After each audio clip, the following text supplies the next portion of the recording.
1 and then 2 on the.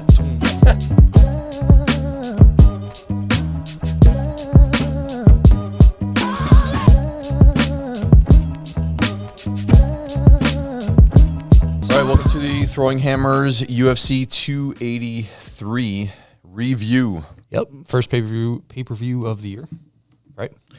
Yep, first of the year. So yeah, we can go through a little bit of the prelims. I think. I was just saying there's some notable things on the prelim list. Definitely. I mean, I think we should start with Terrence McKinney getting knocked out. Yeah, the Bonfim brothers. Looked great. Both winning. Winning, I think the other one won by knockout too. I believe remember. It was knockout. Yeah. KO or TKO. Yeah. Let's see. Oh no, submission in the first round. So there we go. Yep. Cool. Yep. But yeah, I mean, seeing this knockout, the knockout of Terrence McKinney was relatively surprising. I mean, I don't know. He was a bigger name, kind of well known, younger in the UFC. I thought this was kind of be a big night for him. You know what I mean? Type of deal. But yeah, it's not. And first. I mean, spectacular knockout of the year. Flying knee to hit him in the side of the jaw. It seemed like. And then just slumped him. And good thing because he lost his mouthpiece right before that. So good thing he didn't hit him right in the mouth with that or something. But seemed like it caught him in the back of the jaw, maybe like right. Yeah. Whatever here, but crazy knockout in the prelims on that. So. That was notable. Obviously, Jailton Almeida, very notable. Yeah. I mean, guy was super dominant. Just took the guy down and just squashed him. Basically, I felt like. Yeah, that was your rookie of the year for last year. Couldn't get up. Yeah. He's got big things to come. I mean, that guy's really, really good. Obviously, and I think from this point on, he's going to get some good competition and some good matchups, and we'll see what he's really got. He's undefeated in the UFC. Yeah, looking at his record, 4-0. Okay, yeah, he's 18-2 professional MMA record, 4-0 in the UFC. Yeah. Definitely super hype. That was home. He's Brazilian, correct? That was home fight for him. Yep. So yeah, good stuff there. Yeah, that was good. Super impressive, obviously. But we'll see what else he has coming down the pipe. Cody Stamann was on the early prelims as well. He got a win. Oh yeah. That was a good fight, back and forth. I mean, I thought that fight could have won either way. Yeah, to be honest. And Stamann probably landed a little more of the good. A little more active on the exchanges. He was a little better, maybe. So probably deserving of that win. But right. But I mean, it was close. It was a close fight for sure. So definitely. Like to see what's next for him too. And I think that Luan Lacerda guy was his first. There was a lot of firsts fights in the UFC for this card also. So I think that was the first fight in the UFC for him. And to draw, Cody Stamann is a tough task. So yeah, Cody Stamann's. I feel like he's just kind of one of those guys who's been around for a long time. Anyway, I was gonna say forever, but definitely a couple of years. He's been fighting actively in the UFC. We see him fight all the time, 2-3 times a year at least. So yeah, tough matchup for a rookie for sure. Yeah, I mean, other notable prelims. Super surprising. I mean, shock of the night really was probably.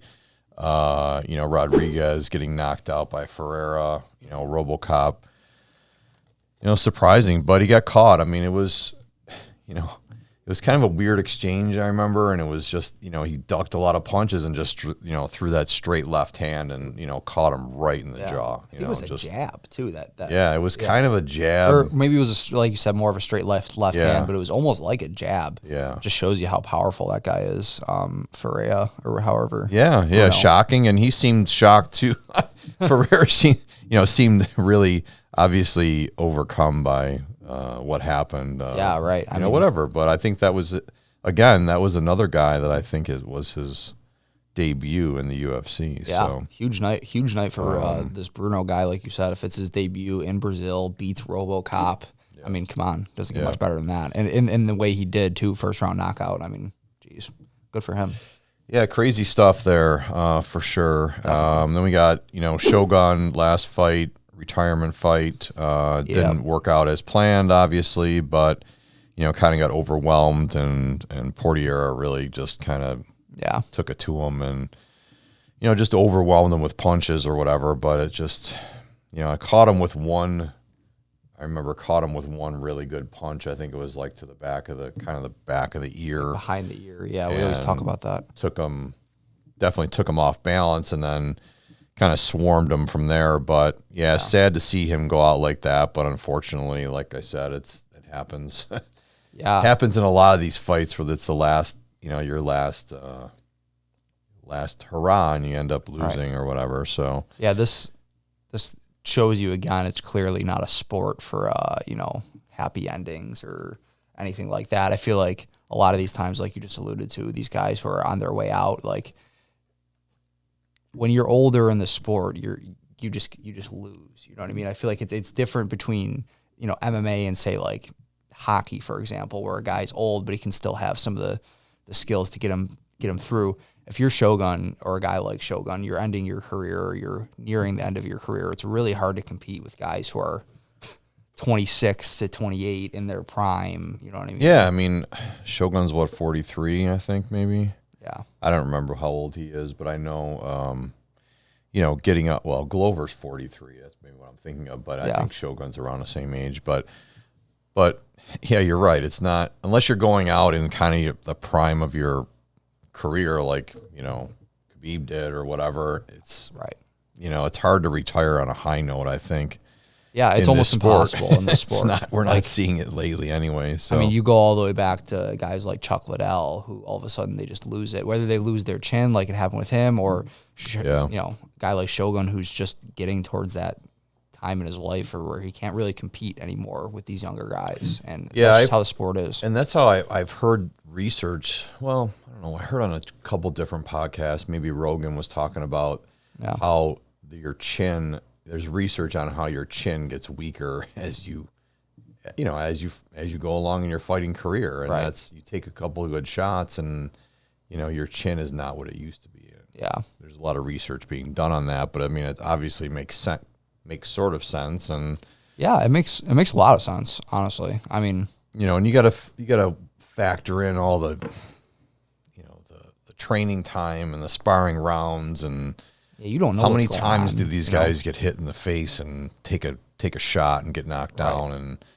it was interesting listening to Bilal Muhammad on Rogan. I didn't finish the whole thing, but he was alluding to the same thing. It's like, you got to be careful who you're training with, what camp you're in, who your training partners are. You can't just be in the gym with a bunch of friggin' maniacs that are just trying to knock you out. Like you got to be in a gym. He was saying that wants to make you better. Exactly. You're not there to prove a point. You're not there to knock somebody out necessarily, especially when you're sparring. So I feel like, obviously we don't have any personal experience, but I feel like it could be pretty easy to find yourself in a sparring session with some jackass who said, oh, this guy's in the UFC, I want to knock his ass out, you know what I mean, or whatever. And I think in that same podcast episode that you're talking about on Rogan, they were talking about how many concussions do you think people get and don't even realize or whatever in sparring. You know what I mean? When they're like, oh, whatever, they just got their clock cleaned a little bit and they get back up and keep training. And it's like, you really had a concussion and, whatever. You had 1 or 2 concussions in your training camp leading up to a fight and then you get knocked out. I mean, it's a lot of damage. Yeah, for sure. So sad note going out like that, but like amazing career. Seems like sure. Oh yeah, Hall of Fame. I mean, he's been there since forever, fighting in Pride in his prime, and then coming to the UFC. Well, that's the other thing they were saying too. Is like we don't even realize that Shogun's prime was in Pride, really, and what he did in the UFC, he was kind of already past his prime. Yeah. I forgot who was saying that. Maybe it was DC or whatever. They definitely said it during the Yeah, and that made me think too. It's like, man, I really got to go back and watch some of those Pride fights and see. Right? Didn't he fight Rampage in Pride? Yeah, I think they showed that. I think he knocked him out or something. They showed it kind of in a hype video. It was pretty cool. Yeah. So a lot of it's just some of these careers that go by in the UFC, you just don't remember. You don't realize. If you're coming in late to the sport or you're not a UFC historian, and we're not that, but you know, going back, and you really got to go back and watch some of the earlier fights of these older guys too. I feel like, and it's just, you know, definitely unfortunate, like I said, going out like that, but that's just. I mean, you think the way it goes. Yeah. I mean, he's easily a Hall of Famer. You go back to his fights against guys like you know, Lyoto Machida and people like that. That whole era was awesome. So definitely wanted to touch on that. Yeah, like you said, guys just kind of lose it and go. I mean, you could tell with Anderson Silva too. I mean, I feel like he went like from the greatest, you know, considered the greatest MMA striker ever, and then all of a sudden it was like, okay, lost a fight, lost another fight, lost another. You know, it's like it just steamrolls sort of when you know, you get this new. You know, you get new young guys coming up, and exactly, it's just how the sport is. It's the nature of the beast, I guess. Going up like that, so main card. So main card. Main card kicked off with Paul Craig, Johnny Walker. I don't know. I don't know. I always have this. Maybe I just go back to when Johnny Walker got knocked out by Jamahal Hill, and how strange that was, and then how strange it was when he hurt himself celebrating or whatever, and I don't know, I just feel like the Johnny Walker train always has some kind of weird. I'm here for it though. I mean, it's great. I think it's entertaining. Yeah. But it seems like almost every one of his fights, just something. You know, it's just you see something you haven't seen before, maybe. Right. Yeah. I mean, and this fight, the same thing. I mean, I don't know. I was telling you earlier, it's like I don't know. You didn't. I think you missed it, but even when Bruce Buffer was announcing, you know, Paul Craig. You know, he's announcing Johnny Walker this way, and Paul Craig comes up like right behind Bruce Buffer, and he's just he's just giving him that you know, stare down, crazy look, Paul Craig stare down. And Bruce, but he's scared. He kind of scared the shit out of Bruce Buffer because he didn't even realize he was behind him, and his coach was there like trying to like hold him back or whatever. And that was just, I don't know. There's just so many funny things that go on, but I mean, even in this fight, so you know. It was, you know, basically Johnny Walker throws a kick and Paul Craig catches it. Tries to hang on, you know, typical Paul Craig style, tries to hang on to his leg, tries to drag him down on the ground. But in the meantime, Johnny Walker, I don't even know how. I mean, it's just amazing, you know, strength by him. He's got one leg straight up in the air and then just punches Craig right in the face, you know, and then Craig goes down, holding on to his leg, and then it's just hammer, you know, 6-7 hammer fists right in the side of his head. And I don't know, I just couldn't believe Paul Craig was just sitting there taking those shots. Like, let go of his leg. Like, I'm like, why is he going to let go of his leg? Like, get out of there. You know what I mean? Well, it seems like, that's kind of Paul Craig's do or die strategy is, you know, take it to the ground and, you know, work on something and don't let it go. I mean, that's kind of what happened, I feel like, in his last fight, too. Yeah, I felt like he felt like he could hang on, but one of those hammer fists hit him really, really good in the side of the face. And I think definitely stunned him, and he didn't know where he was for a second. So it just seemed like, but I was like, Jesus, are you going to let go of his leg? Come on. You're just sitting there getting hammered and hammered and hammered. Yeah. Yeah. I mean, incredible, like you said, incredible athleticism by Johnny Walker to, you know, pull that off. I feel like it's kind of understated a little bit when we watch these things and what these guys are doing in the cage. You know, these guys are huge too. Like, these guys are big humans doing shit like that. It's cool to see. And this was like, you know, 2:16 into the first round. So that was, you know, that was I was kind of thinking this fight was going to go the distance. That's when I was thinking of it before. I thought, you know, I thought there'd be more good striking. Paul Craig's been working on his striking, I heard, and in the last fight he looked pretty good at striking. Right. And I thought there was going to be some of that, and I knew there was going to be some of the Paul Craig, you know, trying to get him down strategy, pulling guard and scrambling for a leg and that whole thing. Yeah. So I thought that was going to take a lot of time. I thought there'd be more time, but that's why you never know what's going to happen in the sport. Yeah, especially with Johnny Walker, always produces crazy excitement, like we said. Yeah, definitely. Yeah, it's just crazy. So so short fight on that end of it anyway. Sure. But I mean, exciting as it was for 2 minutes. Definitely. You know, but is what it is. So I did want to mention too. You know, it was cool. I thought that Jose Aldo. They did a big celebration, like, you know, putting him into the Hall of Fame. And that's one guy, too. It's like you really got to go back because, you know, it's the recency effect with him, too. I feel like a lot of his recent fights were not, like, I mean, obviously it's not the same Jose Aldo. Yeah. You know, especially his last fight I thought was really just bad. You know? But anyways. Didn't look like himself. And it doesn't help that a lot of, like, if you're, like you said, if you're not a little bit of a historian of MMA, not like we are, we just kind of been in it for a while, a lot of people's main memory of Jose Aldo is getting knocked out by Conor. You know what I mean? Exactly. Yeah. So, like, that was a huge moment. A lot of people think of that when they think of Jose Aldo. They don't think of the long Hall of Fame career that he put together. You know what I mean? I mean, that highlight Brazilian that they MMA. Right, and that highlight that they show of him knocking out Chad Mendes is like one of the best highlights I've ever seen. It's just like crazy because he spins around and just knees him in the face, and it was like just perfect timing. You know, one of those things that was just awesome. But so super cool that he was honored, put in the Hall of Fame, and you know, in Brazil. So that was cool. But and you know, you could see too. It's like he was super emotional when they were doing that whole thing, like you know, just it was just awesome to see. So definitely great to see, like you said, in Brazil. Definitely, I'm sure it was a great moment for him. I'm glad they honored him like that for sure. Because, like you said, I feel like a lot of people don't really, like, he should be thought of more or talked about more as one of the greats. I feel like a lot of people don't mention him.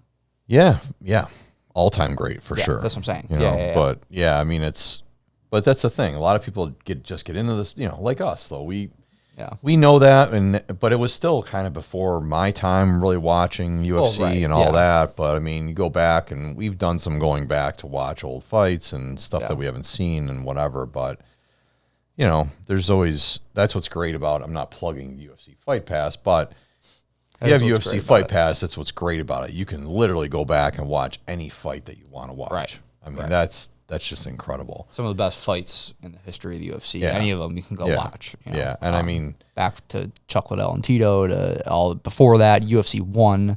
Yeah, you want to watch, I mean, we're going to do a whole podcast on that, but you want to go back and watch some crazy shit, go back and watch UFC 1 through 10 and see what the sport was back then, and you'll think you're watching something different. Because it's the way cool to see how far it has come. Yeah, the way it's evolved. But I mean, that stuff was crazy. Yeah, for sure. So we'll talk about that after. Cool. We'll talk about that in a different podcast. Because there's a lot to talk about in that. But good on Jose Aldo. Glad they gave him the moment. Yeah. Yep. All right, moving on.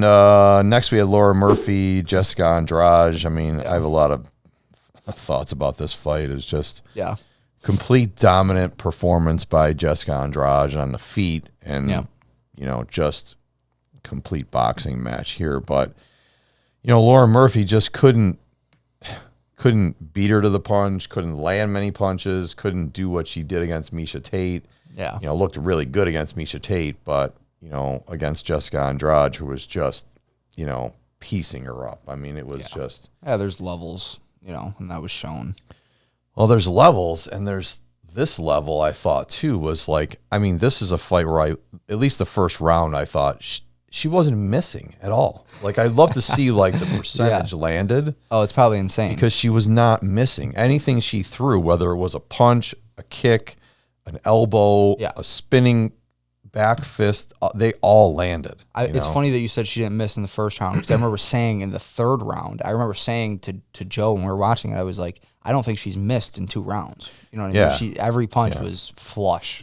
Like I said, I don't know, it's the first, the whole fight really, but I mean, obviously tails off in the later rounds. But yeah, I mean, it was just a complete domination, and I felt bad for Laura Murphy because she was just getting destroyed. And I feel like, you know, whatever, I did a short video this morning about throwing at these corners that, you know, are hesitant to throw in the towel. And it's like, what is she getting out of that? I mean, okay, after the third round, you know, you're not, you know, 3 rounds dominated by Andrade. Right. You're not winning the fight. No. You're not in a physical condition. There's no way the judges are going to score it for you. There's no way. If it goes the distance, you're not winning the fight. Yeah. You need a knockout. You need something to happen. And was that possible? And I don't know. I don't think it was possible based on the way the fight was going, and based on the strength of the punches that Lauren Murphy was throwing in the 4th and 5th round. She wasn't doing anything. Yeah. She didn't do any damage. You know what I mean? Yeah. And I feel like, obviously they talked about this on the broadcast too, but it's like these guys got to take care of their fighters. Like, the fighters are not going to tell you they're going to quit. Yeah, right. You have to protect her. Like, what is, she came out of that fight, completely destroyed. And it's like, are they really going to let her go through that damage and let her, that's going to affect when she fights next and how she fights next and who she fights, this stuff. And not even that, it's going to affect her long-term health. Well, most importantly, that's most important is, what is this doing to your, to your brain, and for what? Taking punches for 2 rounds when you didn't have to, really. Right. I mean, I think realistically they should have stopped it after the 4th, I thought. Well, it was a 3-round fight, right? Oh, was it? I believe so. Oh yeah, okay. So 3-round fight. Yeah, sorry about that. Anyways, but after the 2nd, you would like. Well, yeah, right. So I remember the moment of them showing her in the corner, and it was just like bad. Right, and the other thing about her corner is that, she comes back in between the 2nd and 3rd round, and I don't know if you remember this, but the microphone was on. Here's what they're saying to her, and they're saying, "We believe in you." Like, "We believe in you, Lauren." Well, how about some fucking advice? Yeah. How about, "We believe in you"? You're getting your fucking ass kicked. Yeah. And "we believe in you." That's what you're telling her? I was going to say there's got to be at least a little bit of technical strategy that they can implement. I don't think they said anything about, hey, you should do this. Hey, throw a kick. Hey, trying to. Yeah, it was like, there's an opening here when she does this. They were advising her to try and take her down, which she did try and take her down a number of times, and that just didn't work. It didn't work. But I mean, that's all I remember from that conversation in between the 2nd and 3rd round is, "We believe in you. We really believe in you." Yeah. Like, okay, that's pretty shitty advice. Yeah. I don't know where she trains or whatnot, but it was not. I don't know. What I was going to say about the corners throwing in the towel and whatnot, I feel like it's something that is probably not talked about between the fighter and the corner ever. And there should be a clear agreement beforehand or something, or something along the lines of that. I feel like, I don't know, a lot of fighters might even be mad if the corner, I don't know. I feel like there should be more distinct agreement between fighter and corner about what they're doing. Yeah, I guess. I don't know. I don't know how that works, obviously, because we're not in that world or whatever. But I would think the good corners I've seen, the times that I've seen fights stopped in between rounds. Yeah. I mean, the fighter's never going to be happy, but in all reality, the corner does what the corner has to do, and it's not. This doesn't happen all the time, but when someone's getting dominated and Lauren Murphy's just so tough that she's not going to get knocked out. Yeah. It's how much damage do you really want them to take? That's the thing. Right. And those guys in the corner are, they are professionals. They know what's going on, you know what I mean? Way more than we do even, you know what I mean? So you would think that that'd be something that they would be inclined to do, is stop at least in between rounds. You don't have to throw the towel in the middle of a fight you know what I mean? But at least in between rounds, you would consider during the broadcast literally yelled out, "Stop the fight." I know, yeah, and I think, okay, go ahead. No. I'm sorry. I was cutting you off. And I think he was yelling at the ref, to be honest. And the ref needs to take responsibility too for this. And the ref did not take responsibility. I don't remember who the guy was, and I don't remember, I remember trying to see who it was when the fight was going on. And I didn't recognize him, so I'm not sure who it was, but not one of the normal, Mark Goddards or anybody like that. It was somebody else, but that the ref has to take responsibility too. I mean, okay, maybe you let the 3rd round start, and okay, she takes 3, 4, 10 shots, whatever. Yeah, stop it. Right. I mean, take responsibility for saving somebody years off their life. Exactly. By taking this much damage in one fight. Yeah.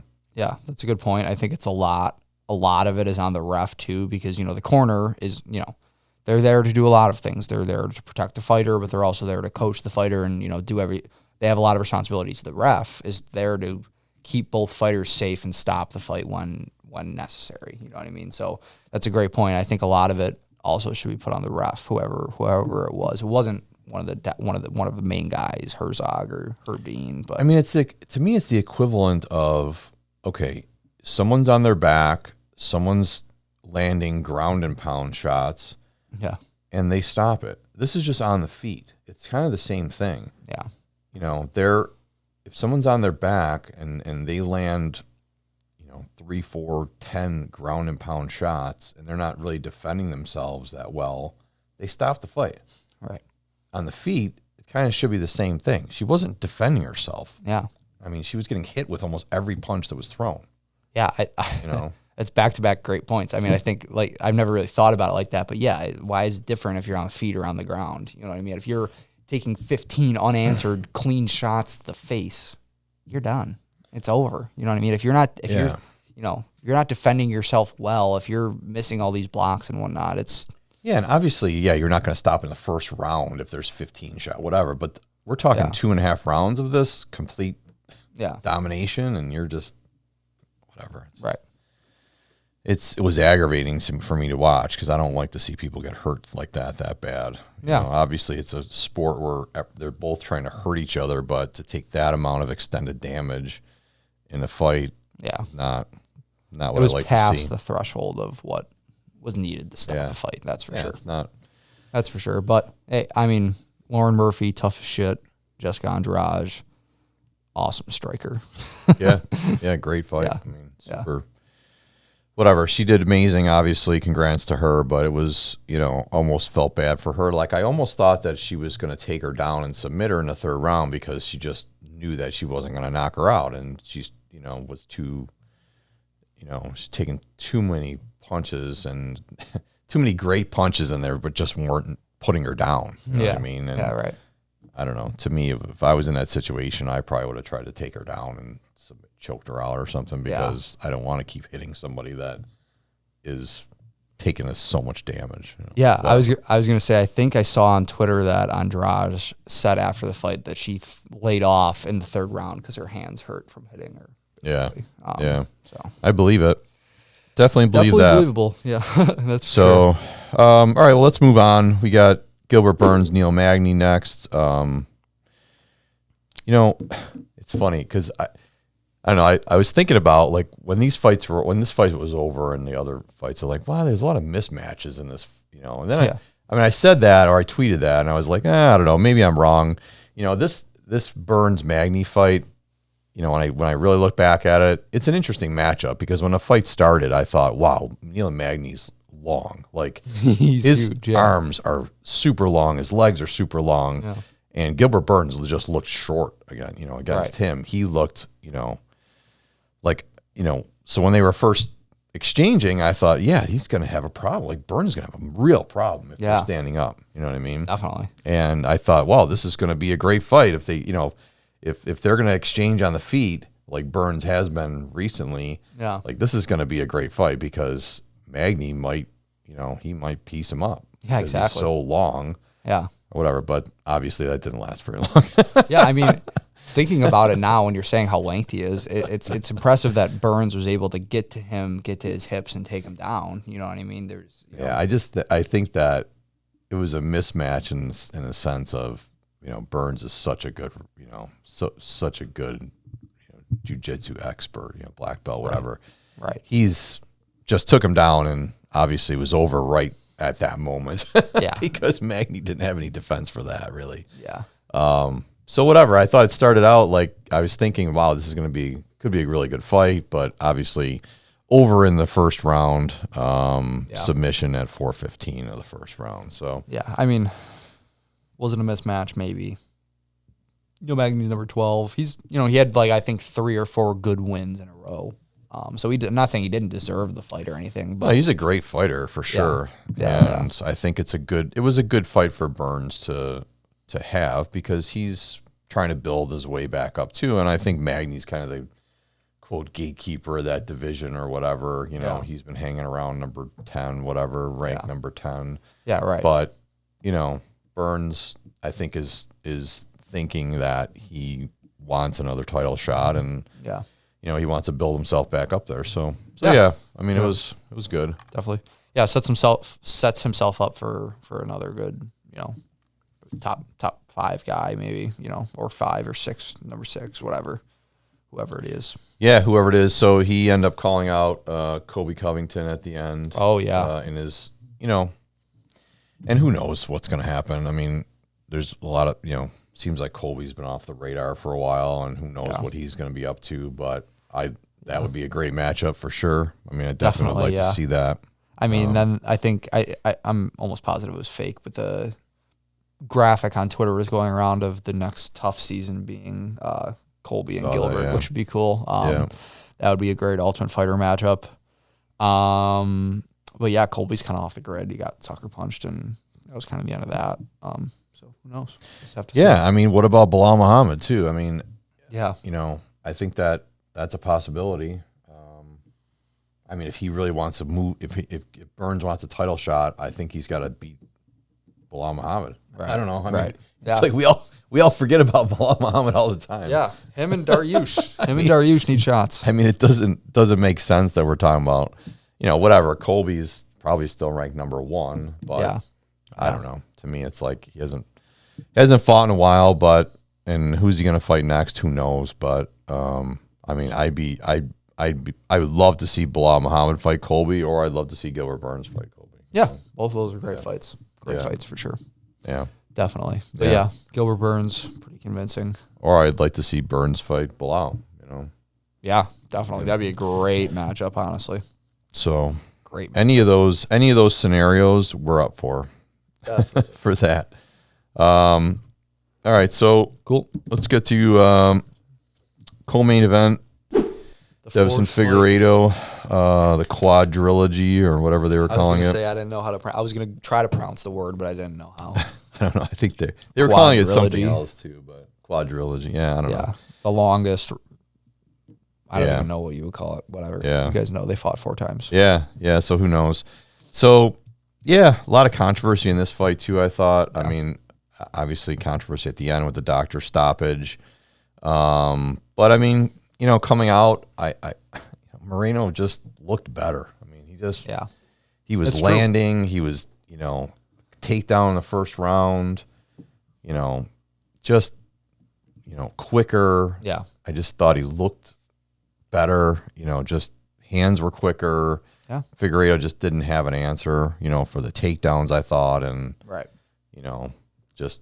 at the end, caught him with that kind of a weird punch, but came around, like hooked around with his, elbow or his thumb closed. A lot of people thought it was I was going to say, so what's the verdict? Did he came around with the side of his hand, and that's how he cut him?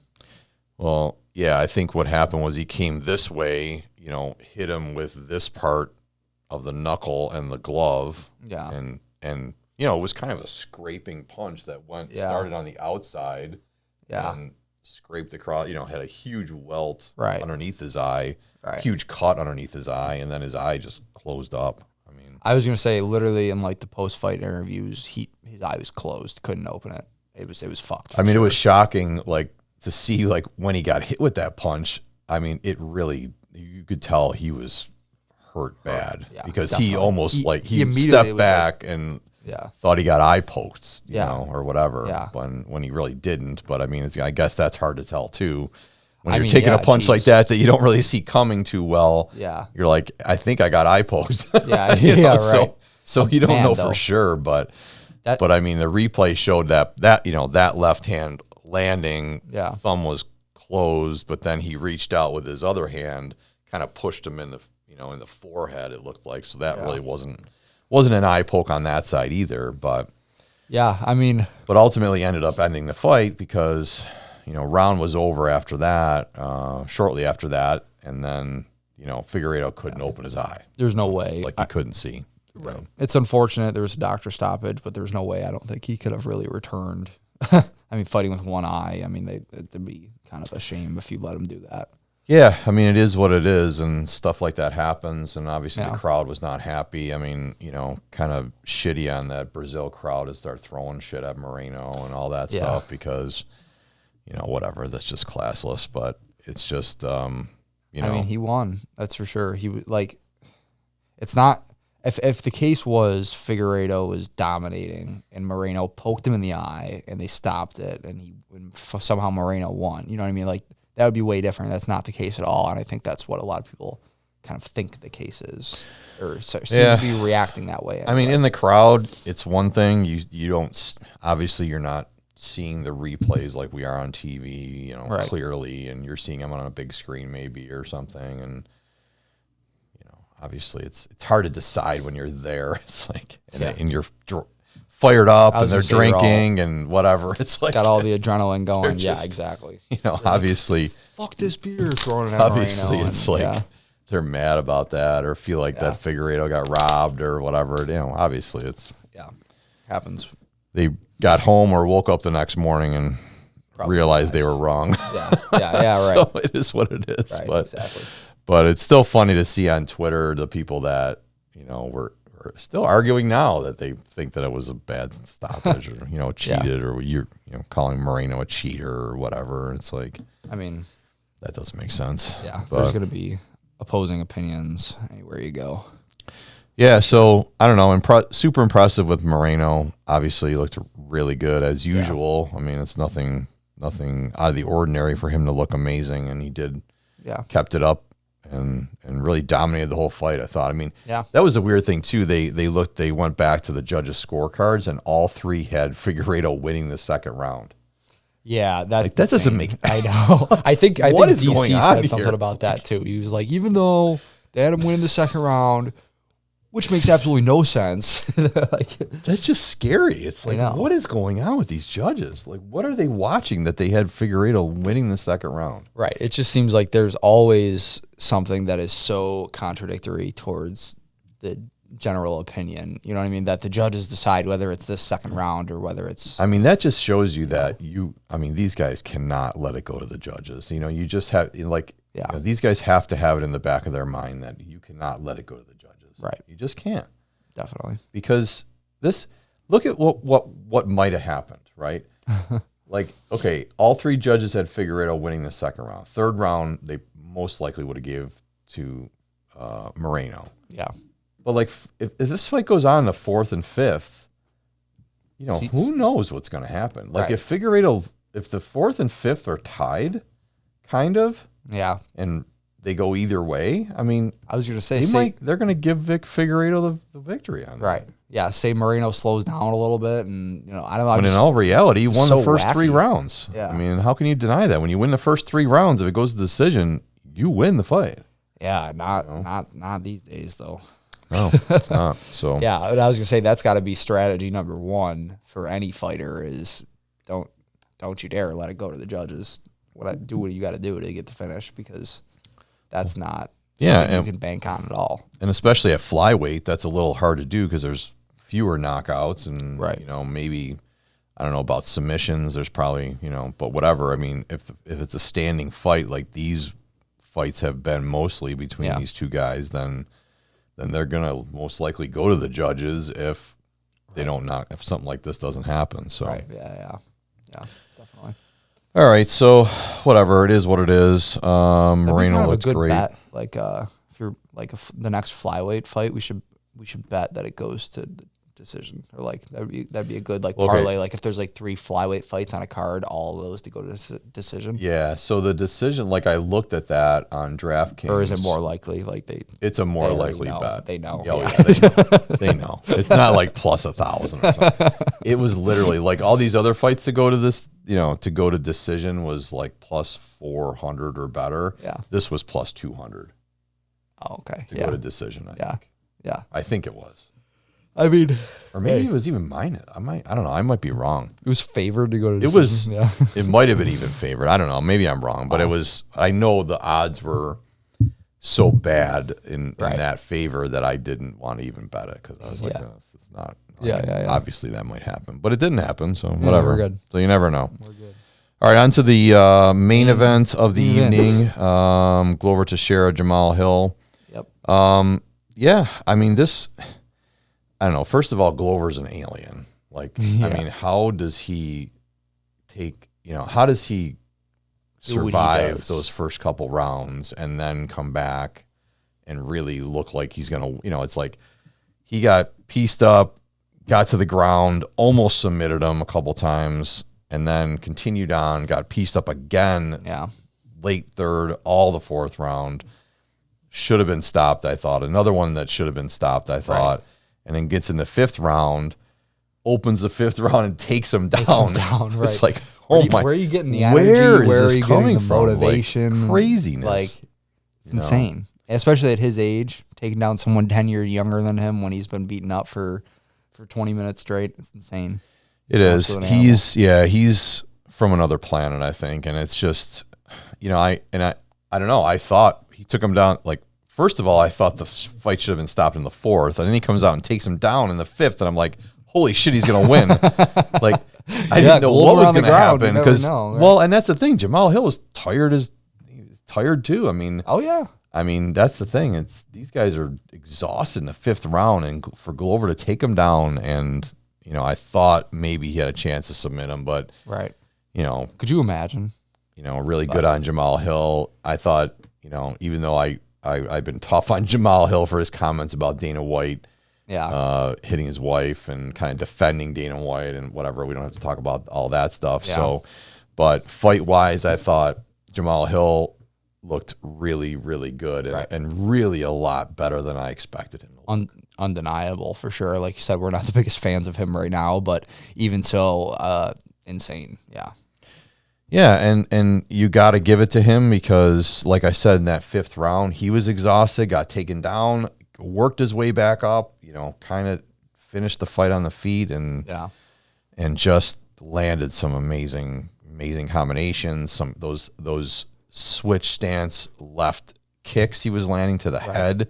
Glover wasn't really prepared for that, and I think he landed two or three high kicks that really rocked him. Yeah, I think it was second or third round was the first one he landed. Yeah, and stumbled him. I mean, like he was off balance. Like I thought, I thought that was it. It was one of those strikes where it's thrown and then you say, "Oh fuck, it's over." Whatever. You thought it was the beginning of the end. Right. That kick landed. Glover stumbles a couple times. Jamal comes after him, tries to hit him a couple times. Yeah, it wasn't the best combination, I don't think, but I thought he was going to take him out right there. Right. That's what they were saying about how Jamahal Hill switches stances too. It's so it's hard to figure out for the fighter.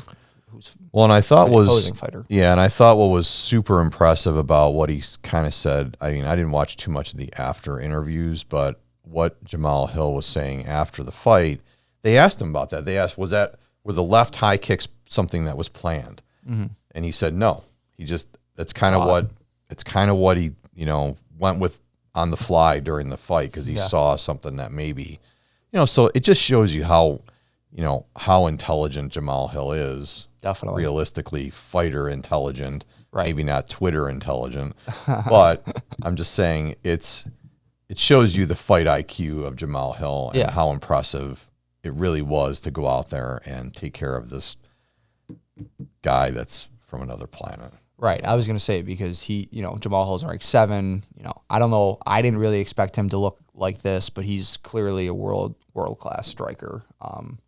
He picked apart, like you said, someone who's not from this planet, someone who, beat Yuri in the fiery depths of that fight. You know what I mean? I don't know that. Yeah. Well, I thought we were going to see it, kind of see it again where it was like, fifth round submission in a crazy ass fight. Yeah, I know. Which is something you don't normally see, obviously. But and I thought Jamahal Hill's takedown defense was amazing.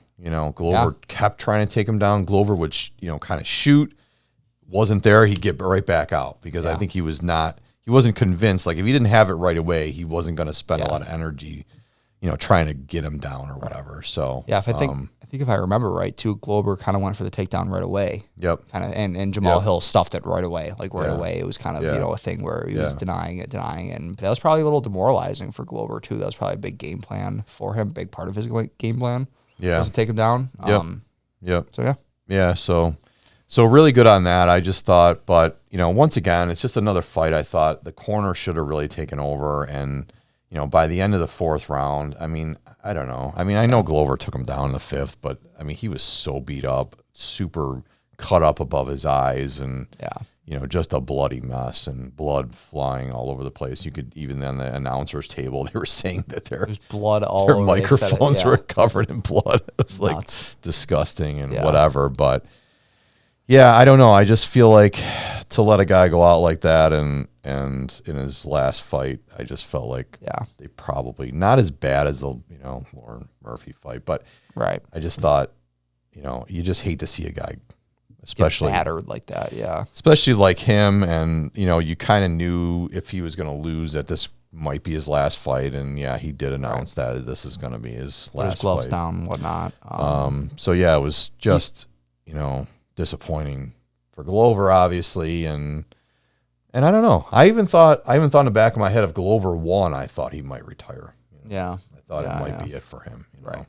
Yeah, I mean, he said it himself. I think he said it. I'm too tough for my own good. That's what he kept saying. Kind of goes back to, like you said, maybe they should have stopped the fight, but maybe the corner knew, this is gonna be it no matter what, or this is probably looking like it's gonna be it. So let's just let him do it or whatever. I think they were kind of close with the doctor at one point, either in between the third and fourth or the fourth and fifth. The doctor was over there. I remember they said he was good, and like Glover was like, "Come on," or whatever. Like he was all fired up. Crazy Glover, yeah. But yeah, like you said, from a different planet. Amazing career. It was so awesome to see him come back. Like I remember, it was definitely 2020 when he fought Anthony Smith and just absolutely destroyed him. Yeah, I was like, who the hell? Because Glover Teixeira was good, but he was never like it was weird fighting for a title not earlier in his. Well, it's not earlier in his career, I guess, but early in his UFC, career was more like he just wasn't. He was just average. I thought. He was winning some, losing some, and then all of a sudden, he just later in life, he just became awesome. Well, there was that whole thing. He was having problems getting a visa, getting to the United States, and things like that. So he was spending a lot of his prime years not being able to fight with the best promotion. And like you said, he comes to the UFC, he's up, he's down, and then I feel like when I really start to remember him is that Anthony Smith fight, and it's like, wow, he pieced him up, and then I just recently rewatched that fight, and it was really good. I remember thinking like, who the hell is this Glover Teixeira guy? And then obviously the whole thing, the Yuri fight, and winning the belt, and it was just awesome to see. Yeah, so sad to see him retire, but obviously all good things come to an end, and definitely, great on him, and as he mentioned, he's going to spend a lot of time with Pereira, and focusing on him, and focusing on his career now, and next man up, right? That's awesome. And I'm hoping Jamal. I mean, what's next for Jamahal Hill? I'm immediately thinking hopefully it's Yuri, and we get to see Prochazka and Hill, because that's going to be amazing. That's another amazing, next step in the evolution of the light heavyweight category. I mean, it's got to be. It's got to come eventually. We just don't know when. Right, when Yuri's going to be ready. Did you see the video Yuri made? No. It's awesome. I'll throw it up. But he's like, congratulations. And he's like, I am coming. And then he's like, I am coming. He starts like freaking out on the screen. It's nuts. He's scary. He's scary as fuck. Hopefully he can get back to, 100%. I know whatever shoulder injury he had, it was being called one of the worst Dana White's ever seen or whatnot. I don't know really what happened. Hopefully he can regain full health and have a good recovery. I mean, he's so great. Recovery. It's like you watch, even in that last fight against Glover, when he's coming into the ring and he's like doing all those crazy movements back and forth. He's just just like doing all these crazy, and it's just holy cow. I would not want to be in the ring with that guy. Definitely not. Definitely not. Scary. That crazy ponytail he has going on, or whatever. He doesn't have it anymore, maybe, but it's just nuts. Yeah, definitely good things to come. Card kind of shook some things up.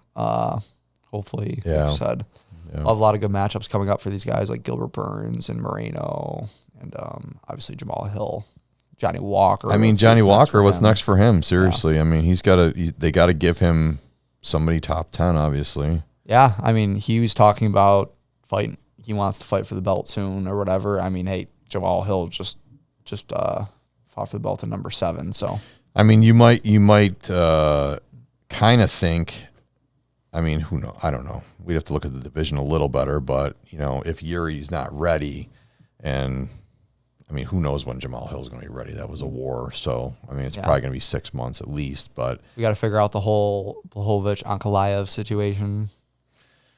It's probably Ankalaev I think they're who comes fucked. out of that. Yeah, I don't like after what Dana White he just flipped out on them and he just called the fight a shitty fight, and I think they're just not going to get a shot anymore. I don't think. Yeah, it sucks because I love Blachowicz, but.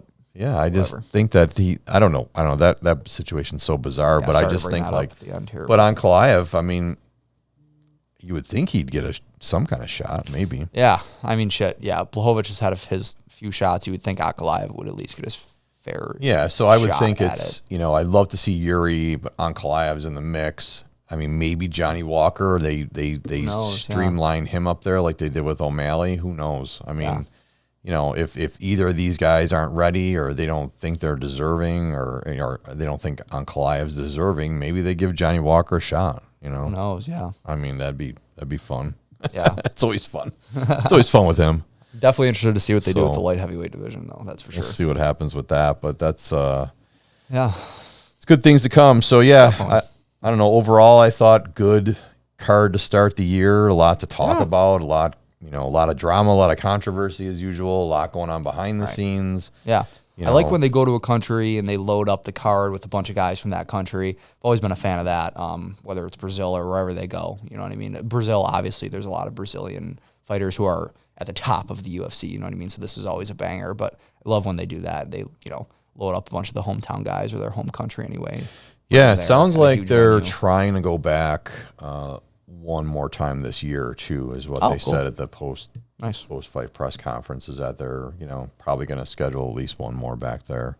Sweet. So yeah, it's always fun. But yeah, you're right. It's always fun to see when they load up the cards with hometown fighters like they do in London a lot, and some places. Or they'll even do it like on a smaller scale, like for a fight night. If the main event, they'll have it in like Ohio or something, where the guy is kind of where the guy's from or something like that. It's kind of cool. But good card. Yeah, it's too bad. We were speculating Billy Q coming to Buffalo on April 15th because that location for April 15th fight night's not been announced yet. Billy Q announced his fight. That's in Barboza on his. He first announced it on his OnlyFans account, but it's in Barboza. So great matchup for him, and location is TBA, so we don't know yet, but we're hoping. We were hoping Buffalo. We heard, we heard there's a scheduling conflict at the arena in Buffalo with a Bandits lacrosse game. So whatever. Chances are probably not in Buffalo, but the Bandits sometime soon in Buffalo would be great. I was gonna say we need it back in Buffalo, especially for a fight night. We got Billy Q in the UFC. He's from Buffalo. Come on. Yeah, I mean, come on. It's a big enough market for a fight night. Yeah, that would be great. We got Canada right there. A lot of people from Toronto would come in. Yeah, and the local scene is kind of popping off. We're going this Saturday, local Buffalo MMA event down at Riverworks. K4 Fighting is having their event down at Riverworks, so we'll be there covering that. So we'll have some footage from that, and we'll see what happens with that. But sure. But yeah, it's exciting. So I'm excited to go Saturday. We're sitting, VIP section. We were right there, getting some good footage, and have some reports to give on that too. That'd be sweet. But yeah, so that's it. Wrap things up. UFC 283 review. Appreciate you tuning in. Like I said, great fight. Love when we go to Brazil. First pay-per-view of the year. Ended up good. Yeah. Let us know what you think in the comments. And thanks to everybody for subscribing. We just passed 20,000 subscribers on our YouTube channel. So thanks to everybody watching the videos. We've been working super hard at putting out good content for everybody and our reviews and things like that. So thanks for subscribing. If you're not subscribing, subscribe below. Do it up. Yeah. We're putting good shit out every day. So sounds good. All right. Really appreciate it. All right. We're out. Peace out.